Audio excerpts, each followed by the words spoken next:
Good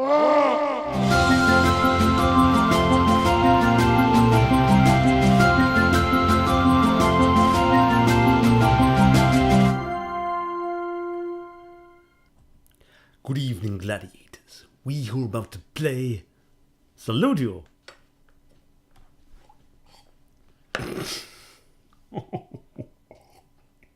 Oh dear. Oh, that coffee was cold, you know. Hey, how you doing? Good evening. Hope everyone's having a brilliant evening. It's time to play some games. Continuing on the theme of the last video, which was, of course, Super Mario Brothers, I'm playing another classic. This one is Capcom's Dame Kamura, better known as Ghouls and Ghosts. Now, this game came out in the arcades in 1988, and then was then ported to home consoles in 1989 for the Sega Megadrive, the Nintendo, the Amiga, many different devices. And the version we're playing tonight is in fact the Megadrive version, or the Genesis version, depending on where you are in the world. Now, the reason we're playing that version is because it's very special to me. This is the version I played it on when I was a kid. Not on my Megadrive, because I never had one, but my very good friend Geoff Wicks, who lived down the road, had a Sega Megadrive, and I'd go over there many evenings and we'd play this game, and we'd take turns trying to compete to see who could finish it first. We're not going to finish it tonight, I'm going to tell you that, because it is a tough game.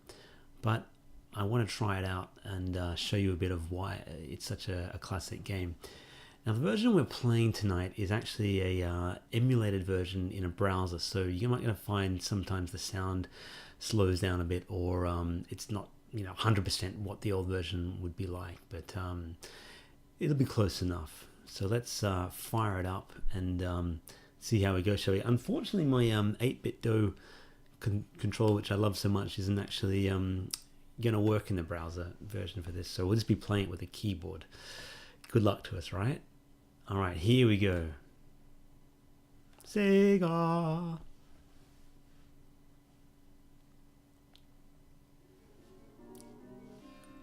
Ghouls and Ghosts from Capcom. Now, Capcom are very famous. They are most famous for Street Fighter, of course, but they made many other great arcade games back in the day, and this is one of them. All right, press start button. One player.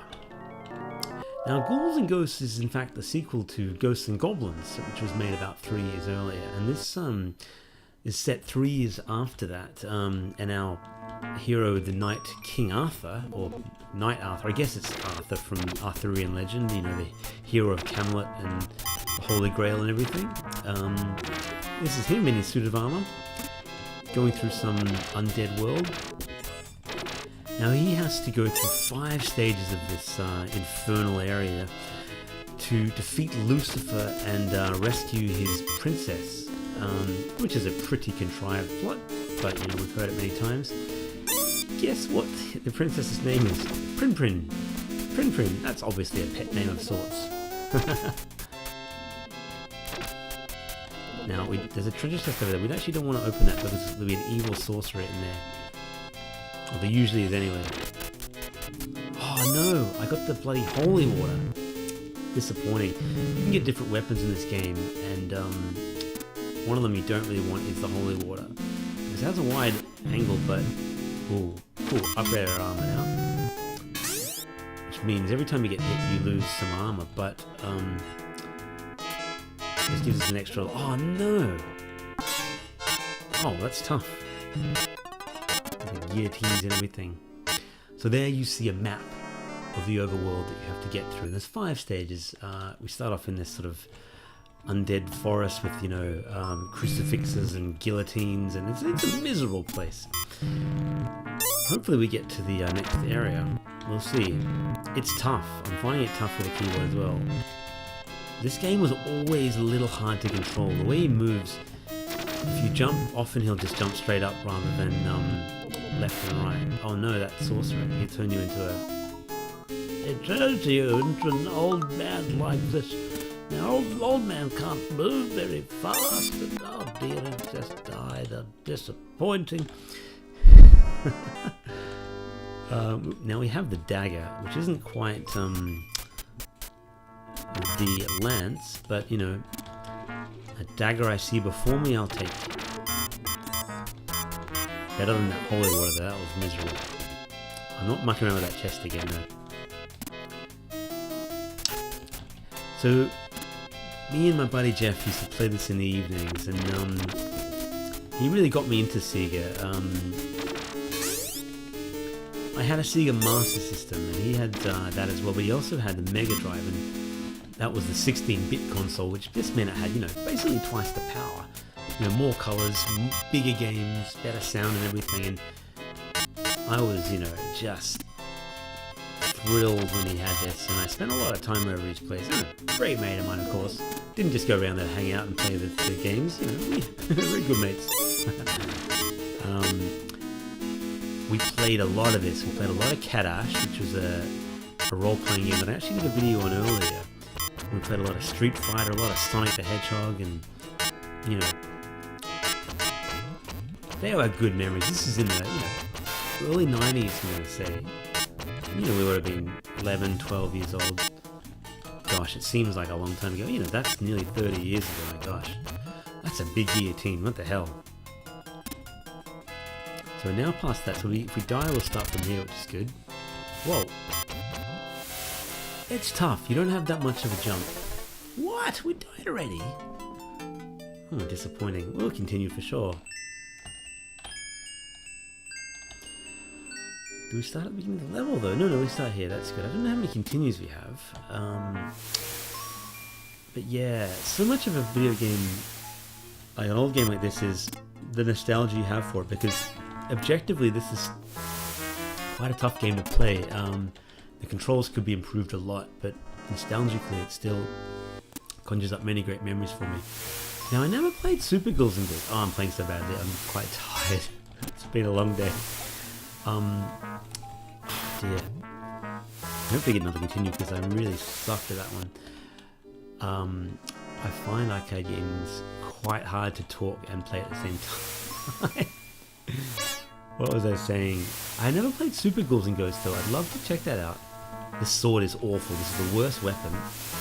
But that's on the Super Nintendo, and I want to check that out another time. Hopefully that makes for a good video. Whoa, this is really tough. Where am I supposed to go? He just jumped in the water. That was it. Hopefully we have some continues. I do want to keep going, because this will be a very short video otherwise. One of the tough things about this game is you get to the end and you fight Lucifer, and he's in this giant throne. And the sprite for that, I remember looking at that going, this is stunning. When you beat him, you go all the way back to the beginning and defeat the game again. You get a more powerful weapon. Oh, this is tough. The stupid sword. So you've got to basically play the game twice to defeat it, which isn't the first game or the last game to do that. I know Castlevania basically did the same thing by flipping the castle upside down in Symphony of the Night, but certainly back in the day we knew that we were in for a hell of a game session. This is so tough with the lance. This reminds me of a video I did very early in the game's Gladiator series when it was called Ollie Plays. And I was playing Rastan, and I was so bad at it, I just kept getting stuck at a similar point like this, but this is really hard. Like, look at his jump. His jump is miserable. He gets one hit, or hopefully there's something in that chest. There's got to be something useful. Oh no! Oh, come on! Give us some continues at least. I almost feel like starting from the beginning with this damn sword. Concentrate on. Here, Gladiator. Hide from that guy. Shoot him. Oh. There's got to be something in there. Or someone's got to have a pot or something.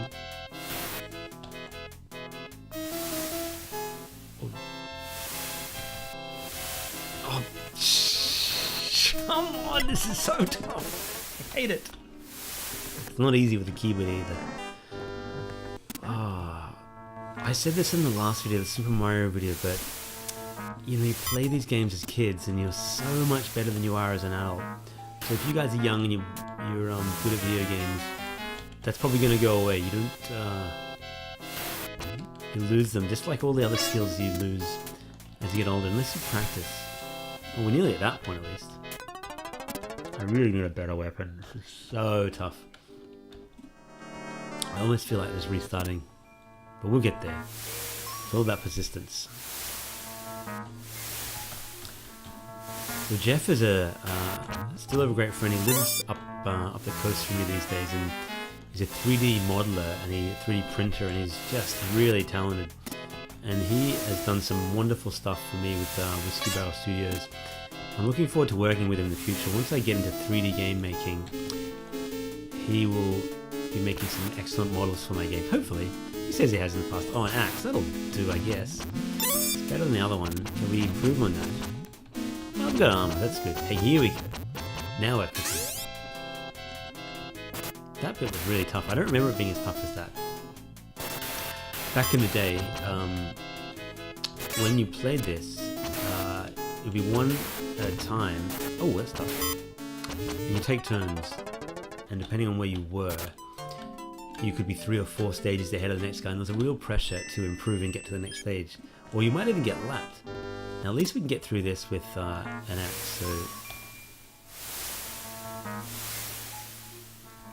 And that stupid sword. Love the music in this game, it's really memorable. There's a really cool symphony version you can download up. Let's go back and get that chest. I mean, no, you can check it out on YouTube. Oh, well, we're an old man again, so now we have to talk like an old man. We're walking like an old man, and I've got a walking stick. Well, that didn't last very long, thankfully. You can also be turned into a duck, funny enough.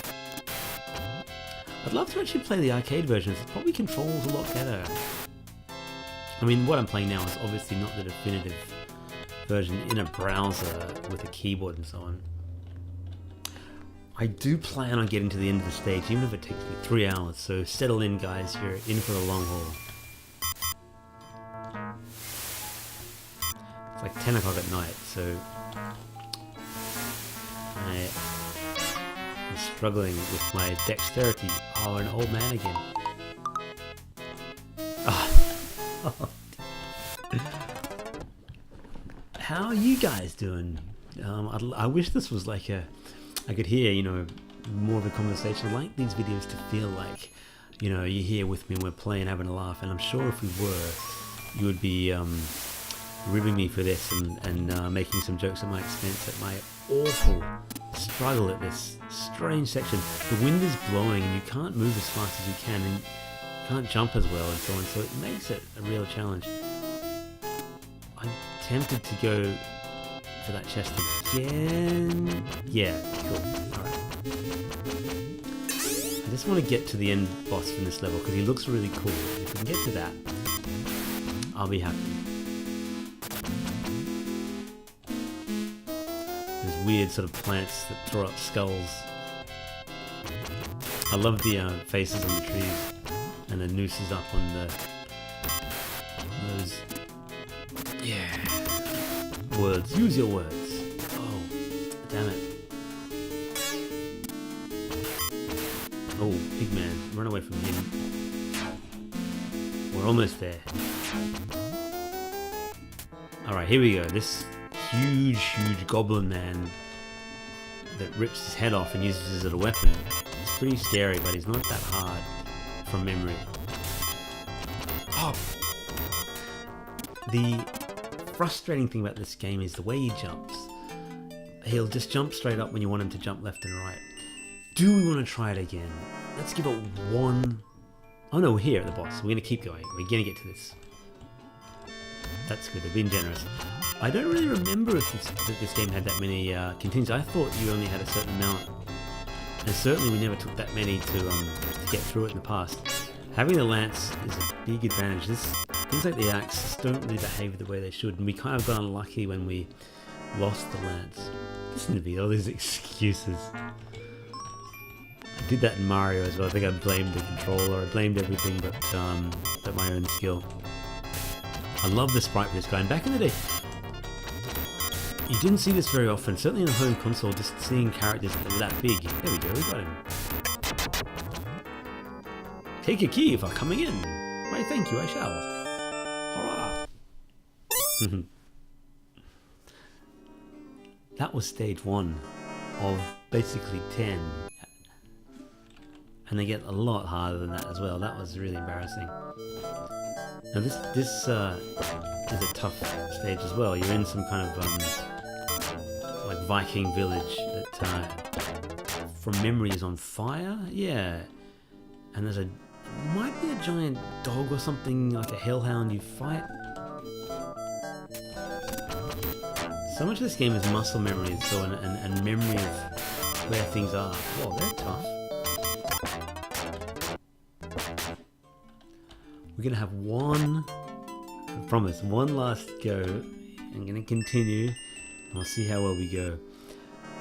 This is a lot of fun to play with a friend, and if you're good at it, it's actually not that hard a platform game once you know what to do. For some reason I'm just really struggling with it. Oh, damn it! Magician.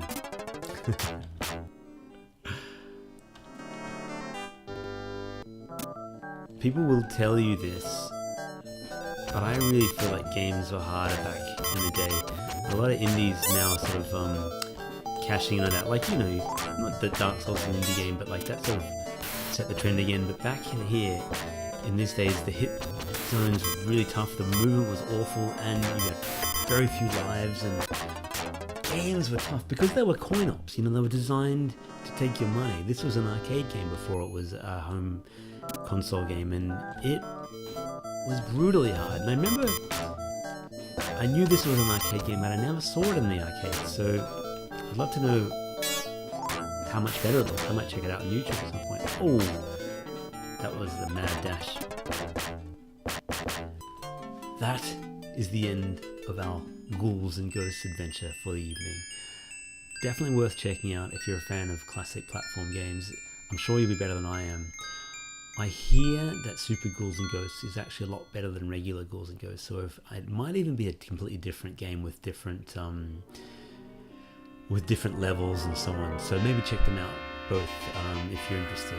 Alright everyone, thanks for staying with me, and as always it's been a pleasure. Hi to all my new subscribers, and thanks for all the comments. It's a real joy to make these videos, and bye for now.